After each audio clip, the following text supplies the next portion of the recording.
Okay, guys. So, first of all, yes, I have a cucumber cooling mask on my face, and it is enriching my skin. So, not only are you gonna just have to deal with that, I might not be making many facial movements because it's stiffening up, and I don't want to disturb the integrity of the face mask, okay? Now, all right, Operation High Jump, right? Now, there is a lot of weird things that happened, and I will bring it back into what I was getting at earlier with all of the weird shit with the swastika not having anything to do with India and actually directly being used from Norse mythology and an insignia that represents Thor. Okay. Now, and earlier I said Operation High Jump. I said David Byrd, but that's not his name. It's Admiral Richard Byrd. Okay? Now, he was in the military. He graduated from like the naval office and all this stuff back in like the 20s, but he was big into aviation and he was like an explorer, an adventurer, and had some good knowledge of the land and all of that type of stuff. So he made several trips out to the South Pole and the North Pole and different stuff, but he made they were going to do this really big expedition to Antarctica. And it was called Operation High Jump. Now, there's some weirdness with the story and stuff too. We're going to go through the story and I'll tell you like the weirdness of why it came here, but then there's some other stuff that makes it like, well, did it really happen? But after that, I'll kind of tie in some other stuff that almost points to, well, mm, maybe something was actually happening. But so the story of him going on this expedition, when he got there, he was flying in a plane. And as the story goes, he went and there was a heavy cloud of like fog or whatever, and he couldn't see anything, and he went through the fog and went through, and then finally got through the other side of this fog. And after he got through the fog, it opened into an entire clearing, and everything was green, and the temperature was a lot higher than it should be for Antarctica. Everything was nice and lush and looked all tropical. There was like waterfalls and rivers, and he started to go even further. And then as he kept going, he saw mammoths. He started seeing animals and shit. And then after that,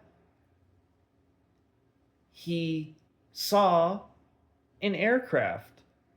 He saw like a UFO looking type of spaceship, and it spotted him and it started to get close to him. And then it got like next to him, and maybe it was over the radio or something. Like they tapped into his radio and were directing him to land his craft. And so he did. And then as he was going and being ushered away with, it was like two of them or three of them, directing him where to go and talking to him and stuff. And as they were going, he noticed that on these spacecraft, it had swastikas on it. And so he ended up landing, and there was this whole breakaway civilization of Nazis with all of this advanced technology. Okay, that's the story. And now some of that, there's some confusion because a dude, I forget his name, he wrote a book and put all of this into it, and he was taking real threads from what Admiral Byrd said, but apparently embellished a lot of things and like fictionalized the whole story. There was also a real excerpt from Admiral Byrd's diary that his kid took and got out to the public, which was literally showing that he was like concealing certain stuff about the mission. Not that it had to do with all of that type of stuff going on, but so, it's a wild story. Someone wrote some wild stuff about it. There's some stuff where he did conceal things and his family showed it, but let's take all of that and then let's look at the actual weird stuff that just doesn't make much sense with the whole thing.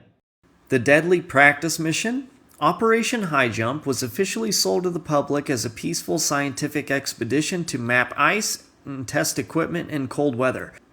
If that was true, the military's behavior makes absolutely no sense. They didn't just send scientists, they sent a full carrier battle group, including an aircraft carrier, submarines, and thousands of heavily armed Marines. Even wilder, people died, and equipment was destroyed, multiple planes crashed, a submarine struck an iceberg, and there were official casualties. The mission was scheduled to last 6 full months. Instead, Byrd abruptly packed up the entire massive armada and pulled out after just 8 weeks. During High Jump, a pilot named David Bunger flew his seaplane over a region of Antarctica now known as the Bunger Hills. What he photographed blew everyone's minds. A massive 300 square mile area completely devoid of ice. It featured open, warm, multicolored lakes and exposed rock. Byrd later described it as a literal land of blue and green lakes and brown hills in the midst of an otherwise limitless expanse of ice. The real-world Nazis were obsessed with the Antarctica. They did a whole bunch of missions going out there. In 1938, the Germans sent a massive expedition to Antarctica called the Schwabenland. They dropped metal swastikas all over the ice and claimed a massive territory they named New Schwabenland. Top Nazi commanders, including Admiral Karl Donitz, made cryptic public statements boasting that they had built an impregnable fortress for the Fuhrer in the midst of the eternal ice. When the war ended, several high-profile German U-boats like the U-530 and U-977 didn't surrender. Instead, they showed up months later in Argentina entirely empty. The rumor was that they had smuggled high-ranking officers, advanced experimental aircraft, the rumored Nazi UFOs, and occult relics down to a hidden subterranean base called Station 211. The chilling press conference quote: when Byrd was traveling back from Antarctica, he gave that famous interview aboard the USS Mount Olympus to international journalists. This wasn't a leak rumor, it was a syndicated report. He explicitly stated, "It is imperative for the United States to take immediate defense measures against hostile regions. The most important result of our observations and discoveries is the current potential effect that the flight of military aircraft has on the protection of the United States. I have to warn my compatriots that the time has passed when we could take refuge in our isolation and rely on the certainty that the distances, the oceans, and the poles were a guarantee of immunity against attack." He went on to say that the U.S. could be attacked by craft flying from pole to pole at incredible speeds. To the public, Byrd sounded less like a scientist returning from a weather test and more like a traumatized military commander warning of an imminent invasion from the ice. Byrd arrived back in Washington, D.C. for a top-level debuttal. The lockup. He was subjected to intense closed-door questioning by military and state officials. Following that meeting, Bird, who has been a massive media darling and total press hound his entire life, was suddenly and completely restricted from giving unauthorized interviews about Antarctica. The Navy effectively put a muzzle on him. Nervous breakdown rumors. Shortly after his return and subsequent silencing, Bird spent time in a military hospital, officially treated for exhaustion and health issues stemming from the brutal Antarctic climate. So, I mean, just look at that right there. And not only that, guys, right? All of that weird shit, it sounds like he was traumatized about something. It didn't seem like a regular Antarctic exploration. He seemed very concerned. And then what? He's in the mental hospital because of the climate? He did it all the time. And then they restricted him from ever saying any more interviews about Antarctica. So there's all that weird shit. The Nordic people in alien lore and all this type of stuff, like, literally, let's look back at one of the most popular and first alien sightings and encounters, abduction cases. Betty and Barney Hill. I think it was in the 60s. So there was some weird shit going on that they saw out in the street, and then they were apparently abducted. But then they didn't really know what happened after that, and they had a lot of lost time, and they ended up in a different spot after that and stuff. They went through hypnotic regression, and then it would have been one solid window. And the evil face on he looks like a German Nazi.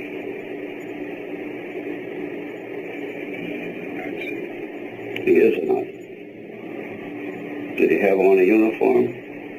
Yes. What kind of uniform? It was black.